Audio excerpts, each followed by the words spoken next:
Nagkalat nga sa social media na nagsilakihan nga yung mga manok ng McDo. Kaya ito, sinugod at pinuntahan na rin natin para matimusan at ma-check nga natin. At dito ko nga laang dinabalitaan na halagang 99 pesos mo nga laang. May kasama na daw soft drinks pala to. Kaya naman sumugod na agad ako sa pinakamalapit na McDo dito sa lugar namin. Order nga agad ako. Nakita ko kasi tong McSaver, sulit busog meals, 99 pesos lang. May chicken ka na, tapos may soft drinks ka pang kasama. Dagdag mo pa na unlimited yung mabisa nilang gravy dito. Naalala ko tuloy yung kanta ni May Vice na Much pinasulit na ang Chicken McDo, ang mabusugera.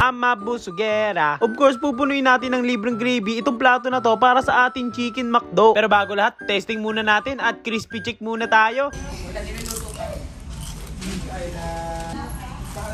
Grabe, di naman halatang malutong, no? Syempre, puputripin na natin yan. Naglagay na agad ako ng chicken sa ating rice, tapos konting gravy. Ayan, subo malala at tamang food trip na naman ang kamukha ni Baby Giant. Ang galing nga kasi naman available nga sa lahat ng store yung kanilang sulit busog meals. Pero kung usapang makakasave ka, itong kanilang McSavers cheeseburger may kasama ng fries at Coca-Cola. Dati nga 125 yan, ngayon 99 pesos na lang. Grabe, sobrang sulit talaga nito. Sure akong di ka talaga maibitin sa halagang 99 pesos mo. Mabusugera ka na sa kanilang sulit busog meals. Super sulit talaga. Mabusugera. Of course, my favorite McSaver sulit busog meals is one piece chicken McDo with rice and drinks. Dati ang 109 to. Ngayon ay sulit at may enjoy na nga natin sa halagang 99 pesos na lang. That's it guys. Mabusugera.